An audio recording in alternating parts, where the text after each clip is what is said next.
자, 오늘 세례를 행합니다. 두 분이 세례를 받으실 거고요. 두 분이 세례를 받으셔서 속상해요. 그러나 3개 목장을 담당한 목회자들에게 세례교인을 각 목장당 4명씩 각출해라, 이런 명령을 내리지 않았습니다. 앞으로도 그 명령은 내리지 않을 겁니다. 저는 우리 교회 모든 성도가 세례받기를 원하고, 또 세례받는 인원들이 늘어나기를 원하고, 그래서 우리 교회의 외향적인 결과물도 부흥하는 결과물이 있었으면 좋겠고, 내면적인 신분도 우리 모두가 세례교인 되기를 원합니다만, 그러나 세례를 기계적으로 때가 되어 목사가 밀어붙이고 그리고 상투적으로 세례받는 관행은 더 이상 진행하지 않겠다라는 것이 저의 의지입니다. 그래서 이번에도 세례교인을 4명씩 데려와라고 말을 안 했더니 2명밖에 세례를 안 받아요. 속상해요. 그래서 오늘 도대체 세례가 뭔지, 세례를 받는 분들은 어떤 마음으로 세례를 받아야 되고, 도대체 세례라는 의미는 어떤 의미를 갖고 있고, 세례를 받은 사람은 그래서 왜 내가 세례교인 된 자의 삶을 어떻게 유지해야 되는지를 묵상하고자 합니다. 우리 모두에게 세례의 귀한 은혜가 깨달아지고 그 세례가 신앙의 초석이 되는 놀라운 일이 일어나기를 주의 이름으로 축원합니다. 첫 번째 드릴 말씀은 세례는 회개를 통한 중생의 공적인 증거라는 사실입니다. 세례는 회개를 통한 중생의 공적인 증거입니다. 말라기가 끝나고 그리고 신약 성경이 시작되기까지 중간기 400년의 공간의 그 어둠의 시간이 있고 난 후 이제 신약 성경이 시작이 되어지는데, 그 신약 성경의 포문을 연 사람이 누구냐면 세례 요한입니다. 어떤 성도님이 저한테, 목사님, 성 중에는 세례라는 성도 있나 봐요. 그래서 제가 무슨 말씀이세요 했더니 성이 세례고 이름이 요한이잖아요, 이러시더라고요. 그래서 그게 아니에요, 이 말씀을 드렸는데, 요한은 그냥 요한입니다. 그런데 세례 요한 이렇게 부르는 이유는 이른바 예명, 별명, 그분의 특징, 그분의 정체성을 세례 요한으로 부르는 거예요. 요한이 짧은 인생을 살았는데 그 짧은 인생 동안에 오직 몰두한 하나의 가치, 오직 집중한 하나의 가치, 최고의 생존의 목적으로 삼았던 하나의 가치가 뭐였냐면 바로 세례였어요. 그래서 그분을 부를 때마다 뭐라고 부르냐면 세례 요한, 이렇게 부르는 것이죠. 이 세례 요한이요, 온 이스라엘 백성에게 회개와 각성을 요구했는데, 그 회개와 각성을 요구하는 증거로 뭐를 얘기했냐면 세례를 얘기를 한 겁니다.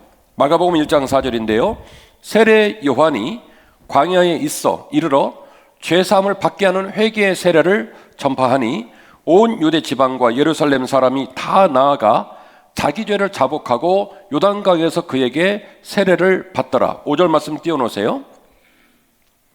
세례 요한이 죄사함을 받게 하는 회개의 세례를 전파했대요. 전한 건 세례 요한이고요. 그리고 세례를 받은 사람은 누구냐면 그 전한 이야기를 듣고 자원하는 마음으로 의지를 작동시켜서 자복하고 요단강에서 세례를 받았다는 거예요.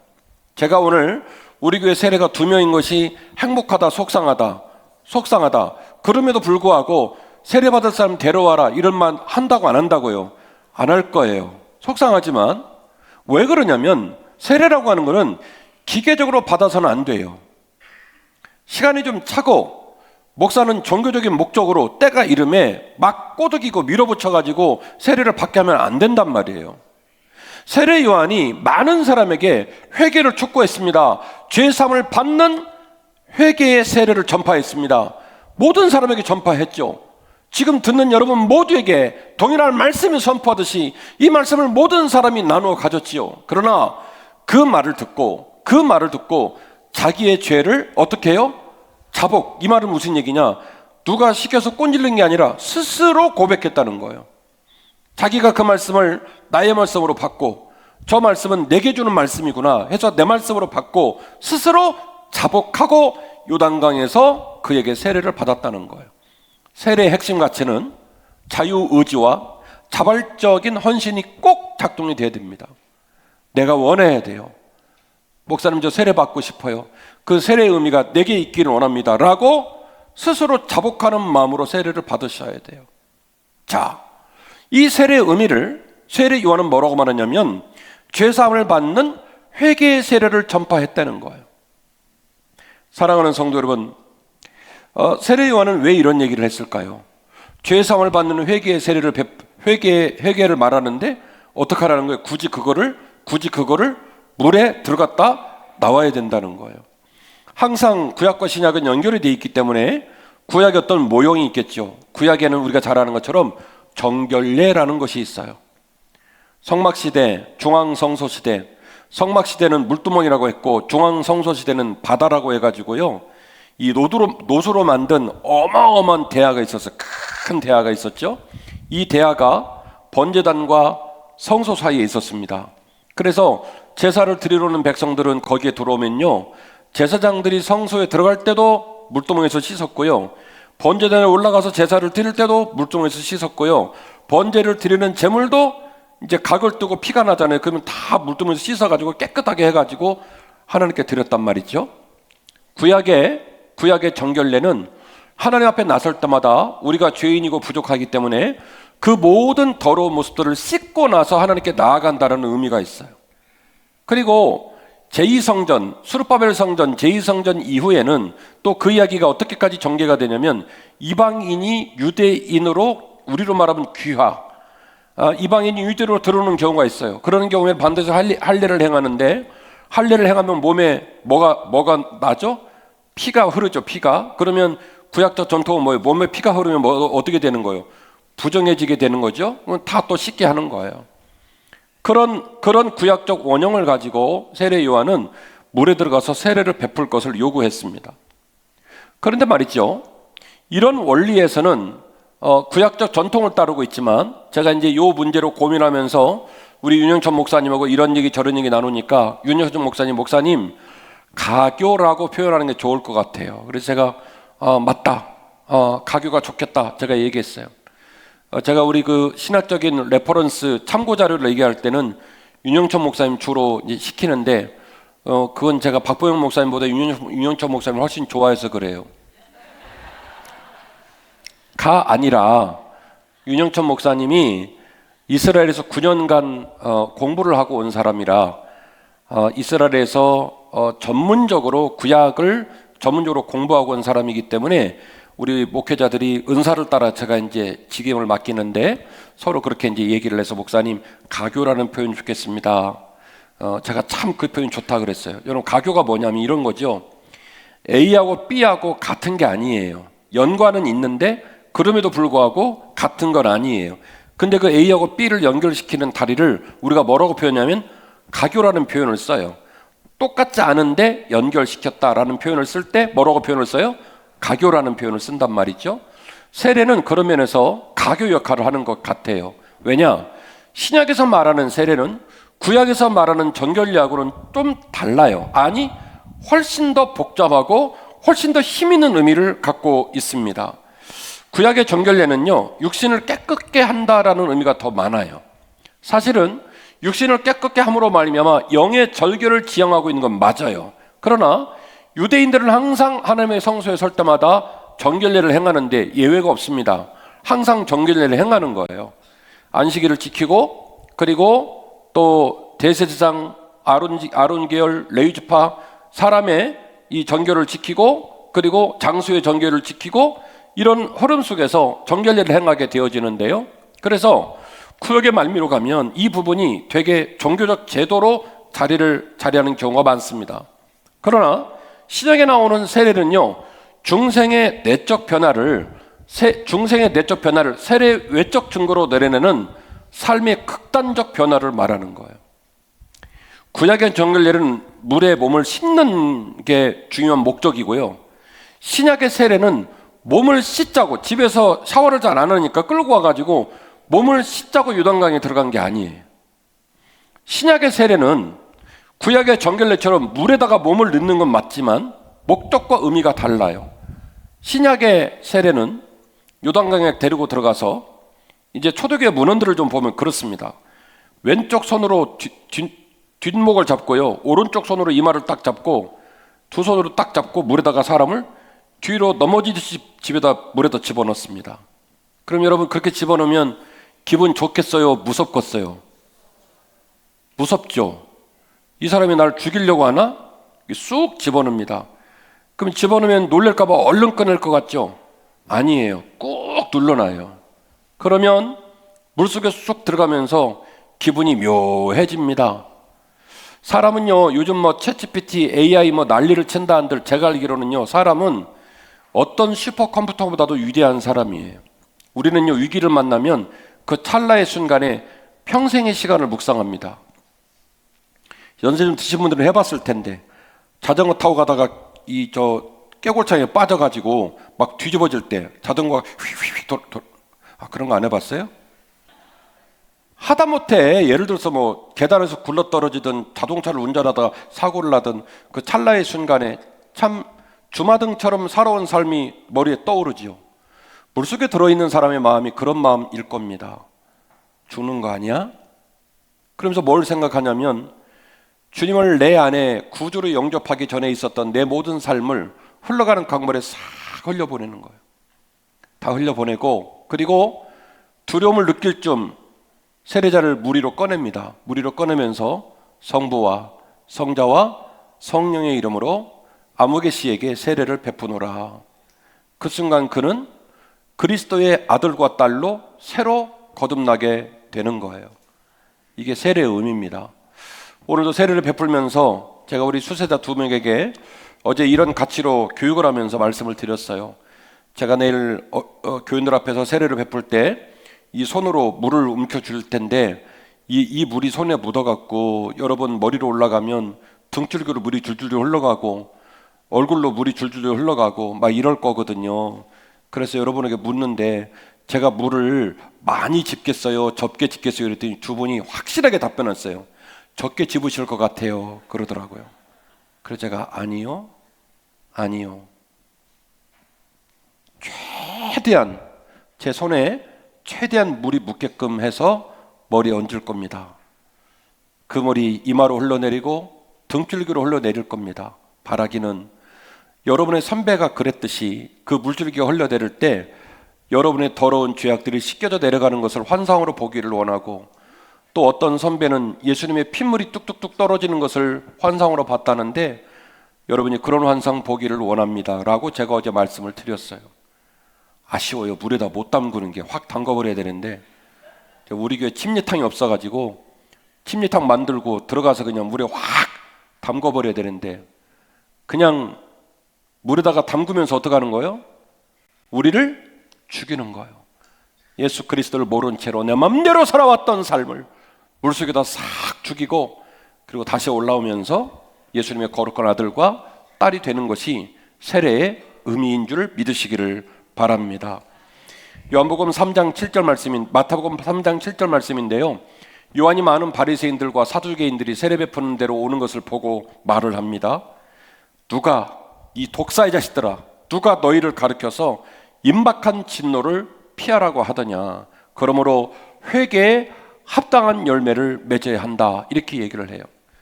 회개에 합당한 열매는 맺는단 말이 무슨 말일까? 학자들은 두 가지로 견해를 밝히고 있는데요. 첫 번째 견해는 중언부언하는 말이 아니라 하나님 중심으로 삶을 전하는 것이다. 이렇게 얘기를 해요. 첫 번째는 중언부언하는 말이 아니라 하나님 중심으로 삶을 전하는 것이다. 결국 세례를 받는다. 이것은 회개에 합당한 열매를 맺는 것인데, 주여 주여 말로만 주를 믿는 것이 아니라 그의 삶의 중심이 하나님께로 옮겨가는 것, 그것을 세례 사건으로 본다. 그래서 회개에 합당한 열매를 맺으라고 세례요한이 촉구했다고 보는 학자가 있고요. 더 나아가 또 다른 학자들은 이렇게 얘기합니다. 회개에 합당한 열매는 회개한 뒤에 나타나는 명백한 행위의 변화를 말한다는 거예요. 그냥 뭐 마음이 좀 변하고 지향점과 방향이 하나님께로 갔다, 이런 정도의 말이 아니라는 거예요. 회개에 합당한 열매를 맺으라는 세례 요한의 요구는 회개한 뒤에 전혀 다른 사람이 되어 살아가라는 거예요. 이전과는 다른 모습으로 열매를 맺으라는 거예요. 이것을 세례 요한이 요구하고 있다라고 하는 것입니다. 시간이 막 가고 있기 때문에 그냥 정리를 해드린다면 그 이유에 뭐라고 말을 했냐면, 너희들이 감히 아브라함의 후손이란 이유로 모가지에 힘을 주고 다니는데 그러지 말라는 거예요. 하나님께서는 원하시면 너희들이 보고 있는 저 강가의 돌들로도 충분히 아브라함의 후손을 만들 수 있기 때문에 네가 목사라는 이유로, 네가 장로라는 이유로, 네가 권사라는 이유로 회개에 합당한 열매를 맺지 못하고 주 예수 그리스도의 구원의 은총을 마음에 간직하지 못한 채로 종교인 되어 신앙생활을 하지 말라는 거예요. 해석을 하자면 제가 얼마 안 있으면 우상향을 경계하라는 설교를 할 거예요. 한국은 건국 이후로 가장 잘 사는 시대를 살아요. 할아버지 할머니 전부 휴대폰 들고 있죠. 심지어 우천생도 휴대폰을 들고 다니는 나라는 한국밖에 없어요. 해외 나가보세요. 휴대폰이 쌉니까? 집에 냉장고 180리터보다 훨씬 비쌉니다. 어느 때보다도 잘 사는 시대를 사는데 수많은 사람이 헬조선 이 나라가 싫다는 거예요. 왜 그럴까요? 우상향만 생각하기 때문에 그래요. 불편하게 사는 법을 배우지 못하고 불편하게 사는 건 아무것도 아닌 것처럼 말을 해요. 어떤 인생이 우상향 인생이 있겠습니까? 인생은 원래 무겁고 아픈 것이거늘 그걸 안 가르쳐 주는 거예요. 몇 주 있으면 설교할 거예요. 저와 여러분의 삶이, 저는 목사입니다. 여러분 중에 장로님 계시고 권사님 계십니다. 목사임에도 불구하고 장로임에도 불구하고 권사임에도 불구하고 모태신앙이나 평생 예수를 믿었다는데도 불구하고 종교인이 아닐까 의심이 되는 사람이 너무 많다고요. 세례요한은 말합니다. 내가 너에게 세례를 요구하고 그 세례를 꼭 받기를 원하는데 그 세례는 회개의 열매고 그 회개의 열매는 그 회개함으로 삶의 명백한 증거와 변화를 나타내야 한다는 거예요. 그것을 이루기 위하여 내가 너희에게 뭐를 베푼다고요? 세례를 베푼다고 말하고 있는 거예요. 감히 목사라는 이유로, 감히 장로라는 이유로, 권사라는 이유로 네가 신앙 안에 그것이 아무런 문제가 없는 것처럼 표정 짓지 말라는 거예요. 하나님이 원하시면 저 강가의 돌들로도 지금 당장에 아브라함의 후손을 만들 수 있는 바, 유대의 지도자, 바리새인, 서기관, 대제사장, 눈만 뜨면 하나님 얘기를 하고 다니느라 하나님의 백성 됐다 말하지 말라는 거예요. 나는 그것을 인정할 수 없다라는 것이죠. 마태복음 3장 13절 이하에는 이런 얘기가 나옵니다. 예수님께서 세례 요한을 찾아왔지요. 세례 요한이 말합니다. 아니, 제가 당신 때문에 이 일을 하고 있고 당신의 갈 길을 넣느라 제가 이 일을 하고 있는 중인데 어떻게 당신이 저에게 세례를 받으러 옵니까? 주님이 말합니다. 내가 너에게 세례를 받는 것이 온당하고 내가 너에게 세례를 받음으로 말미암아 하나님의 온전한 의를 이룰 수 있다. 그러니 세례를 베풀라. 이렇게 얘기했고 세례 요한에게 아이러니하게도 예수님이 세례를 받으십니다. 이 말은 무슨 얘기예요? 저와 여러분 중에 누구라도 세례를 받지 않는 자가 있으면 된다 안 된다? 안 된다는 얘기를 말씀하시는 거예요. 하나님의 온전한 의를 이루라는 거예요. 그 말은 무슨 얘기입니까? 우리가 우리의 삶 속에서 반드시 예수 그리스도를 나의 구주로 인격적으로 영접하고 회개하고 회개의 외적 증거인 세례를 반드시 받아야 한다는 거예요. 사랑하는 성도 여러분, 교회는요 예수 그리스도를 나의 구주로 영접지 못한 채로 교회를 다니는 신자가 꽤 있어요. 그거 나쁜 거 아니에요. 지금도 신랑을 꼬셔가지고 부인을 꼬셔가지고 예배 한번 드리는데 땀이 송울송울 맺히는 분들 계시는데 괜찮아요. 아직 내가 예수를 몰라요. 종교인이에요. 종교 행위의 일환으로 교회 예배를 드리고 있어요. 그건 속상한 일이긴 합니다만은, 그러나 그거를 속상하게 생각하지 마세요. 괜찮아요. 그러나 더 속상한 건 그 상태를 유지하고 변화하지 않는 것, 그 상태를 유지하고 절대로 예수 그리스도를 영접하지 못하는 것, 그것이 큰 문제예요. 예수님을 아직 못 만나고 교회 다녀도 상관없습니다. 괜찮습니다. 용기를 내어 교회 오신 것 너무너무 잘하셨습니다. 그래서 목사는, 장로님은, 권사님은, 믿음의 선배들은 세례받은 자의 온당한 아름다운 덩어리를 보여줘야 되고, 목사는 성도들이 예수님 만날 수 있도록 이 일에 최선을 다해야 한다고 저는 믿습니다. 반드시 우리 모두가 세례 받아야 합니다. 나에게 세례를 베풀라. 이로 말미암아 네가 하나님의 의를 이루게 될 것이다. 주 예수 그리스도의 명령이십니다. 사도행전 2장 36절 이하에 보시면, 마태복음 28장 18절 이하에 보시면 예수님께서 모든 사역을 마치시고 하늘로 승천하시기는 마지막 메시지, 그걸 이른바 지상 최대의 명령, 지상 명령이라고 말을 하는데요, 예수께서 나와 말씀하 이르시되 하나님 아버지께서 하늘과 땅의 모든 권세를 너에게 주셨으니 그러므로 너희는 세상으로 가서 모든 민족을 제자로 삼아 아버지와 아들과 성령의 이름으로 뭐를 베풀라고요? 세례를 베풀고 내가 너희의 분부한 모든 것을 가르쳐 지키게 하라. 볼지어다 내가 세상 끝날까지 너희와 항상 함께 있으리라 하시니라. 할렐루야, 할렐루야. 우리 예수님께서 말씀하셨습니다. 너희는 세상으로 나가 아버지와 아들과 성령 이름으로 모든 사람에게 세례를 베풀어라. 그 일을 행한다면, 그 일에 최선을 다한다면 내가 세상 끝날까지 너희와 항상 함께 있을 것이다.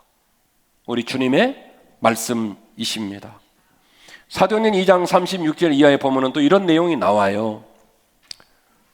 베드로가 120문도가 성령 충만함을 받고 수많은 사람에게 너희들이 하나님의 아들 예수를 죽였다는 얘기를 설교를 하는데 다행히 많은 분들이 은혜를 받습니다. 그래서 괴로워해요. 어떻게 하면 좋겠냐고. 내가 하나님의 아들 예수 그리스도를 죽였는데 어떻게 하면 좋겠냐고. 그러자 베드로가 뭐라고 말을 하냐면, 베드로가 이르되 너희가 회개하여 각각 예수 그리스도의 이름으로 세례를 받고 죄사함을 받으라.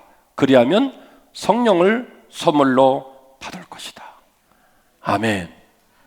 너희가 뭐하여? 너희가 뭐하여서요? 회개하여. 사랑하는 성도 여러분, 저와 여러분은 하나님을 사랑해야 될 줄로 믿습니다. 저와 여러분은 여러분의 부인과 남편과 자식과 부모님을 사랑해야 할 줄로 믿습니다. 저와 여러분은 목사는 성도를 사랑하고 성도는 목사를 사랑할 줄 믿습니다. 아멘이시죠? 그런데 말이죠, 제가 목회하면서 깨닫는 것은 사랑과 회개와 사랑과 미안함은 뗄래야 뗄 수가 없습니다. 제가 들어보니까 사랑은 거짓부렁이 많아요. 그리고 회개는 거짓이 없어요. 그래서 회개는 찾아보기가 어렵고 사랑은 너무나 많이 듣는 거예요. 제가 지금 뭘 말하는 거냐면, 그 안에 눈물이 들어가지 않고 회개가 들어가지 않으면 그건 진짜 사랑이 아니란 말이에요. 여보, 당신 나라 살면서 참 고생 많이 했다. 나 아니면 훨훨 날아다닐 텐데 나랑 살면서 참 힘들었겠다. 미안해. 그게 뭐예요? 그게 뭐예요? 사랑이에요. 여보, 사랑해! 이건 뻥이요. 그건 뻥이요. 특별히 유부남이 그러면 죄 짓고 온 거야 지금. 네.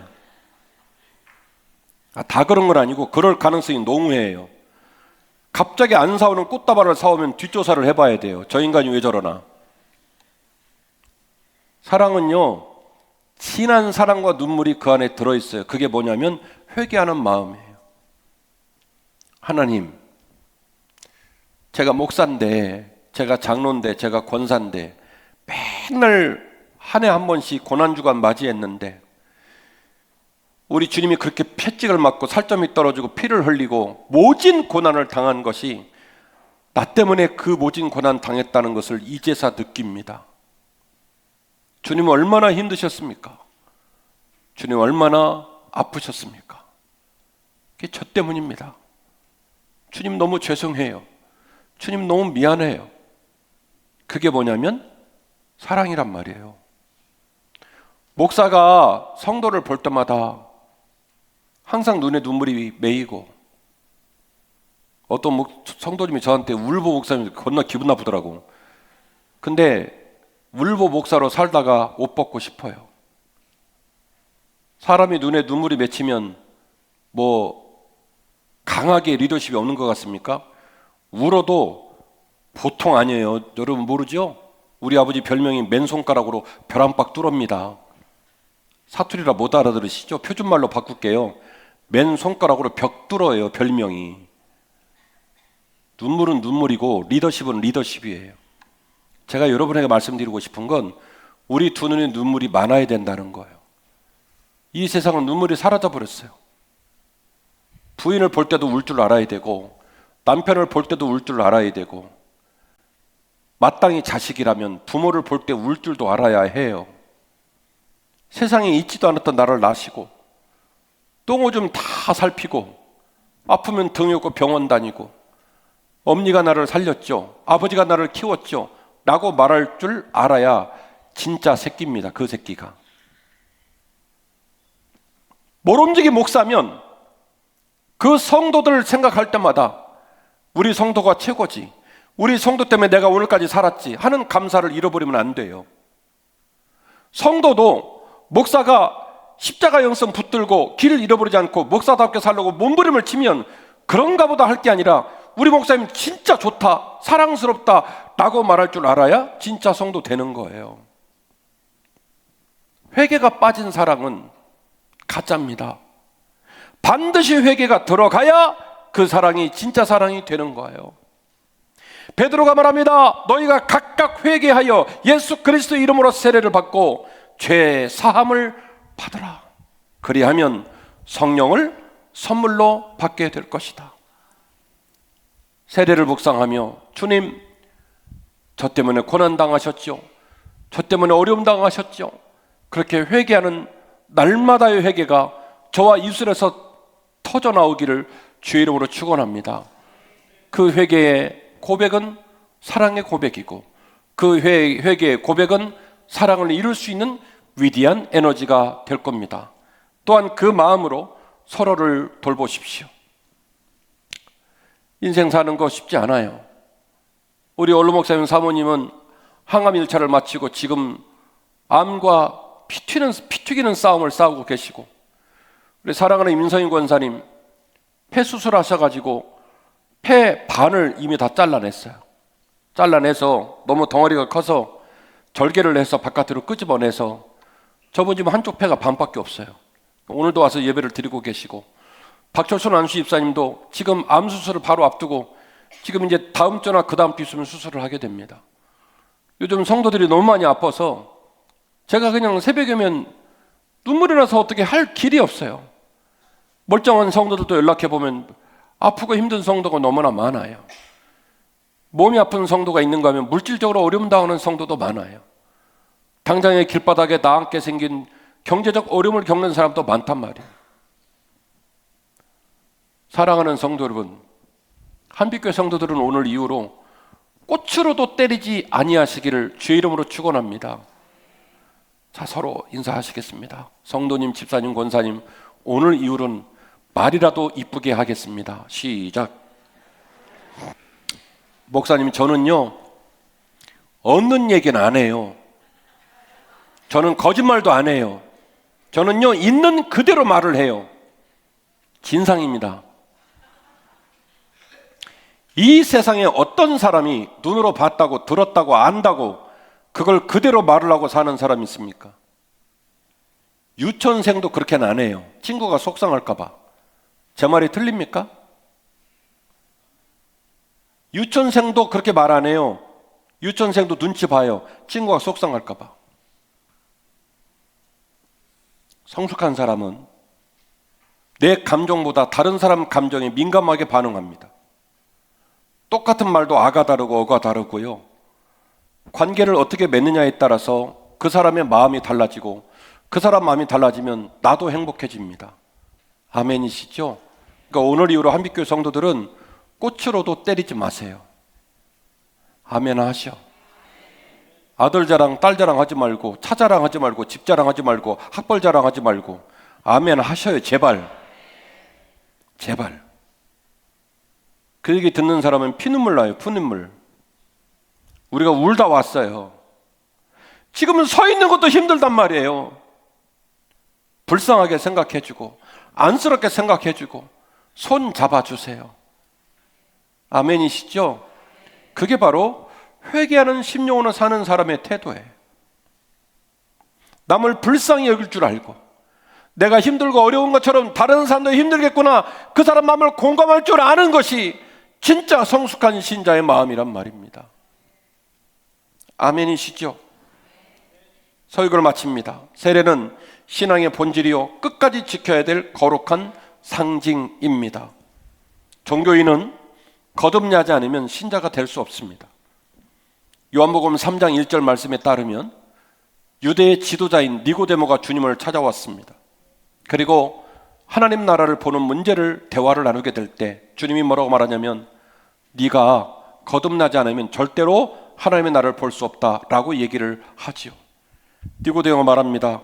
제가 엄마 배에서 태어나서 이미 한참 살았는데 어떻게 엄마 뱃속으로 다시 들어갑니까? 사람이 어떻게 거듭납니까? 이렇게 말도 안 되는 질문을 하지요. 3장 5절입니다. 예수께서 대답하여 이르시되 진실로 진실로 내게 이르노니 사람이 물과 성령으로 나지 아니하면 하나님 나라에 들어갈 수 없느니라.